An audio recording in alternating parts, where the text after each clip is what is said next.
የመጀመሪያ ዙር ግንኙነት ላይማ ቶሎ ልጨርሱ ትችላላችሁ። ይሄ ተፈጥሯዊ ነው፣ ኖርማል ነው። ስፔሻሊ ደግሞ ግንኙነት ካደረጋችሁ ቆይታችሁ ከሆነ የመጀመሪያ ዙር ላይ ቶሎ መጨረስ ኖርማል የሆነ ነገር ነው። እኛ ቶሎ መጨረስን እንደ ስንፈት ወሲብ የምንቆጥረው እኮ 6 ወር ከዛ በላይ ከቆየ ነው። ቶሎ መጨረስ ኖርማል የሚሆንባቸው ሁኔታዎች አሉ።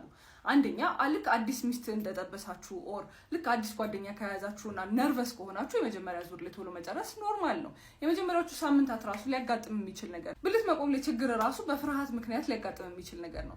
እኛ ስንፈት ወሲብ ብለን የምንቆጥረውና ሕክምና ያስፈልጋል የምንለው ይሄ 6 ወር ከቆየ ከዛ ጋር ተያይዞ ሌላ ምልክቶች ካሉ ማለትም ዲስትረስ፣ መጨናነቅ ያለው ነገር፣ ዱካኩስ መግባት፣ እንደዚህ የመሳሰሉ ነገሮች ካሉ የዛኔ ነው እንጂ ሕክምና የምንለው። የመጀመሪያ ዙር ላይማ ሁሉም ወንድ ቶሎ ይጨርሳል። ሊያሳስባችሁ የሚገባ ነገር አይደለም፣ ኖርማል ነው። አሁን ላይ ባሌ ቺት እያረገብኝ እንደሆነ ይሰማኛል። አውቃለሁ እንዴት፣ የት፣ ከማጋ፣ በምን ሁኔታ የሚለውን ዝርዝር ሁኔታ ግን አላቅም። እሱም መጠራጠሬንም ሆነ ማወቄን እንዲያቅና እንዲሰማውም አልፈልግም። ዝም ብዬው መኖር ነው የምፈልገው። ዝም ብዬውም እየኖርኩ ነው አለችኝ። ድንግጥ አልኩኝ። ያልጠበቅኩት ቶፒክ ነበረ። እንዴ በምን አወቅሽ? እንዴት ተጠራጠርሽ? ደሞስ ካወቅሽና እንደዚህ አይነት ጥርጣሬዎች ካሉሽ ብትነግሪውና ብትነጋገሩበት አይሻልም እንዴ አልኳት። ፈገግ አለችና አይምሰልሽ፣ እንኳን እንደኔዋ ብዙ ነገሮች ያደረገች ሴት ትቀርና ለባሏ ምርጥ ታማኝ ሆና የምትኖር ሴት እንኳን አንዴ ልቡ ደጅ የወጣን ወንድ፣ ሌላ የለመደን ወንድ መመለስ ቀላል እንዳይመስልሽ። እንደዚህ አይነት ነገሮች በንግግር በውይይት ወይ ደግሞ በመጨቃጨቅ የሚመለሱ ነገሮች አይደሉም። ኃጢያቱ መለስ ብሎ ራሱን አይቶ ለስሜቱ ወጥቶ ወደ ልቦናው ብቻ ሲመለስ የሚስተካከል ነገር ነው። አሁን የኔ መናገር የኔ መጠራጠር ሲጀመር እኔ ላይ አያምርም፣ ሲቀጥልም ደግሞ አመጣውም ለውጥ አይታየኝም ማለችኝ። በጣም ገረመኝ። ታዲያ እንዴት ነው ከዚህ ጥርጣሬሽ ጋር እየወሰለተብሽ መሆኑን እያወቅሽ አብረሹ የምትኖሪው? ግዴታ የሆነ ውሳኔ መወሰን ያለብን ይመስለኛል። ቺት እየተደረገብሽ እያወቅሽ ቺት ከሚያደርገብሽ ሰው ጋር እንዴት ትኖሪያለሽ አልኳት። ይኸውልሽ አለችኝ፣ ከዚህ በፊት ያፈቀረኝን የወደደኝን ሰው በየዋህነት ይሁን በጅልነት ባለማወቅ ፍቅር በሚመስል ቅዠት ውስጥ ሆኜ አጥቼዋለሁ፣ በድዬዋለሁ። ያንን እውነተኛ ፍቅሩን እውነተኛ ባሌን ያኔ አጥቼዋለሁ። ዛሬ ደግሞ ስሜታዊ ሆኜ ራስ ወዳድ ሆኜ ልጆችን ከአባታቸው ልነጥላቸው አልፈልግም። ምንም አድርጎ ምንም ሆኖ በምንም ሁኔታ ውስጥ ሆኖ ከኔም ሆነ ከልጆቹ ጋር እንዲኖር ነው የምፈልገው። ከሱ ጋር መለያየት፣ ህይወቴን የመበተን፣ ልጆቼን የማሰቃየት ምንም አይነት ፕላኑም አላማውም የለኝም። ብዙ ነገሮች ውስጥ ገብቼ ወጥቻለሁ። ባለማወቅ በየዋህነት ጥሩ ጓደኛ በማጣት ጥሩ መካሪ በማጣት የገባሁባቸው ጉድጓዶች ናቸው እነዚህን ሁሉ ነገሮች እያስከፈሉኝ ያሉት። ከልቤ እንደማምነው ምንም ነገር እንደማላቅ ምንም ነገር እንደማልጠራጠረው እያሰበ እየተጠነቀቀልኝ እየፈራኝ አብሮኝ እንዲኖር ነው የምፈልገው።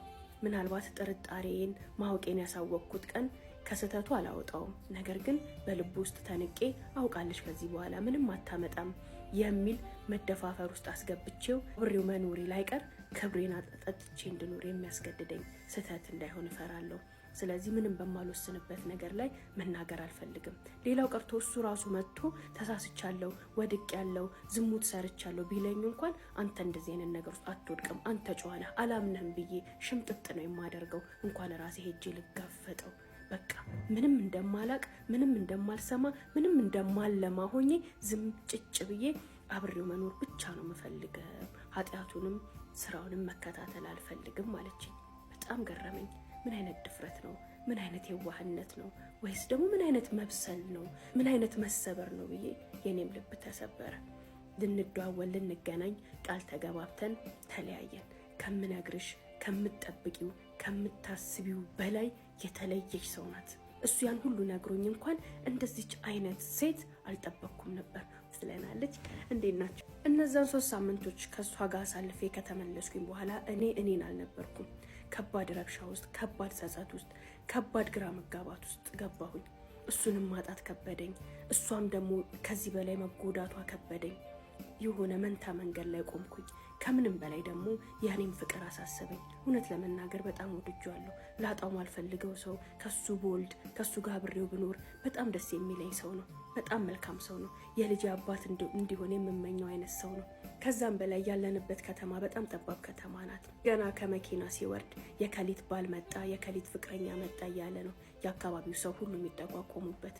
እንዲሁም የቅርብ የተባሉ ሰዎቻችን በቃ ተጠቅለሉ እንጂ በቃ ተጋቡ እንጂ ውለዱ እያሉ ይጎተጉቱናል። እኔ ደግሞ ጭራሽ መቀመጫውንም አጣሁ። ይቺ ጓደኛዬ ጎረቤት የምልሽ ምንድነው መፈዡ? እድሜ እኮ እየሄደ ነው፣ ቆሞ አይጠብቅሽም። እግዚአብሔር ይመስገን በቂ ንብረት አለሽ፣ በቂ ሀብት አለሽ። ስለዚህ እሱ እንኳን ማስተዳደር ባይችል አግቢና ቶሎ ላይ በላይ ወለድ ወለድ አድርጊ እያለች የዘወትር ጭቅጭቋ ሆኖብኛል። የሚገርምሽ ነገር ሀውለት ሌላ ያልነገርኩሽ እዛው አካባቢ ላይ በነበረኝ ብር ይኸው የአከራይ ባል ቆንጆ ቤት አስይዞኛል። ያ ቤት ለኔ በጣም ከበቂ በላይ ስለሆነ አከራይቼ እሱንም ክራይ አገኛለሁኝ። እንዲሁም ደግሞ ፑቲኩን ከፍቼ የተወሰነች ዕቁብ እየጣልኩኝ በቀሩኝም ገንዘቦች ከቤቱም ክራይ የማገኘውን ገንዘብ ጠርቀም አድርጌ የአክሲዮንን ጥቅም የአክሲዮንን ጣፋጭነት ስለተረዳሁኝ ሌሎች ትልልቅ አክሲዮኖችን በዚሁ በጎረቤቴ በኩል ገብቻለሁኝ። በቂ ገንዘብ አለኝ፣ በቂ ንብረት አለኝ፣ በቂ ሀብት አለኝ ያለማጋነን። በቃ አንዳንዴ ቁጭ ብዬ ሳስብ ይህ ሁሉ ልፋቴ ይህ ሁሉ ድካሜ ማን ነው የሚበላው? አይኔን በአይኔን ማየት የለብኝም? የሚወርሰኝን ይህን ሁሉ የለፋሁበትን ይህን ሁሉ የደከምኩበትን የሚኖርበት ልጅ ለእኔ አይገባኝም ብዬ አስባለሁ። ያንን ልጅ ደግሞ ከማን አገኘዋለሁ? ዛሬ እዚሁ የተከበርኩበት የተወደድኩበት ሀገር ላይ ስሜም ጠፍቷል። ፍቅረኛዋ ነው፣ ባሏ ነው፣ ወዳጇ ነው ተብያለሁ። ነገር እሱን ትቼ እሱ ከኔ ርቁ የትኛው ሰው ነው እኔ ህይወት ውስጥ የሚገባው? ቢገባስ እውነተኛ አባት መሆን የሚችል ሰው ነው? ከኔ ወልዶ ማሳደግ የሚችል ሰው ነው? ወይስ የእኔ ታሪክ የእናቴ ታሪክ እኔ ላይና ልጄ ላይ እንዲደገም የሚያደርግ ሰው ነው ከዚህ በኋላ ህይወቴ ላይ የሚገባው እያልኩኝ ጭንቅ ይለኛል። ልተወው አልፈልግም። እውነቱን ልንገርሽ ልተወው አልፈልግም። አንድ ቀን ቁጭ አረኩኝና አግባኝ አልኩት። በጣም ደነገጠ። ምን እያልሽ ነው አለኝ። አግባኝ፣ ምን ችግር አለው? በቃ ሚስትህን ፍታ አልልህም፣ ከሚስትህም ጋር ኑር። ይሄ ነገር ሚስጥር ሆኖ ይቀራል። አንተ ያለኸው አዲስ አበባ፣ እኔ ያለሁት እዚህ። እንደዚሁ እየተመላለስን አሁንም የምንኖረውን ትዳርም ሆነው ቢያንስ በትዳር ውስጥ ልጅ ብናፈራ ህጋዊ የሆነ ህይወት ቢኖረን ነው እንጂ የተለየ የምናደርገው ነገር የለም። እንጋባ አልኩት። እንዴ አለኝ። ሳቀ። ግራ ገባው። አብደሻል እንዴ? አንዳንዴ የምታወሪያቸው የምታደርጋቸውም ነገሮች የእብደት ይመስሉኛል አለኝ። ምን እብደት ነው? እኔ ነበርኩበት ሀገር ላይ እንደዚህ አይነት ነገሮች ኖርማል ናቸው። አንድ ወንድ ከአንድም 3-4 ሚስት ነው የሚያገባው አረብ ሀገር ላይ። እኛ ጋር ለምን አይሆንም? ተዋደናል። አትወደኝም አልኩት። እንደዚህ አይነት ጥያቄ አትጠይቂኝ። በቃ ላንቺ ጥሩ ስሜት ስላለኝ ላንቺ ጥሩ ቦታ ስላለኝ ነው አይደለ ቤቴንም ሁሉን ነገር ጥዬ በየጊዜው እየተመላለስኩ አንቺ ጋር ሆንኩት አለኝ። ታዲያ የኔ ህይወት አያሳዝንህም? የኔ እድሜ አያሳዝንህም? የኔ ነገ አያሳዝንህም? ሳልወልድ እንደዚህ ሆኜ መቅረት አለብኝ? ሌላው ነገር ይቅር፣ ካንተ ምንም አልፈልግም። ሀብትም ንብረትም አለኝ። ህጋዊነትንም አልፈልግም። መዘጋጃ ሄጄ መፈራረምም አልፈልግም። ለሚስትም ለቤተሰብህም ማሳወቅ አልፈልግም። ቢያንስ ግን እዚሁ ሰው ያወቀን ቦታ ላይ ህጋዊ አድርገኝና ካንተ ልጆችን ላፍራ። ካንተ ምንም ነገር አልፈልግም። በቃ ባልነትህን ለአካባቢው ለሀገሩ አውጅልኝ አልኩት። የማይመስል ነገር አትናገሪ፣ ሃይማኖታችን አይፈቅድም ማለት። ታዲያውን እያደረግነው ያለነው ነገርስ የተፈቀደ ነው? ይሄኛው የተመከረ ነው አልኩት። በቃ እንደዚህ አይነት ወሬ አታንሽ። ከዚህ በኋላ እንደዚህ አይነት ወሬዎች የምታነሽብኝ ከሆነ ዞሬም አላይሽም፣ አልመጣም፣ አንገናኝም። ምን ነገር ከሆነ የምትፈልጊው አሳውቂኝ አለኝ። እሺ ብዬ ዝም አልኩኝ።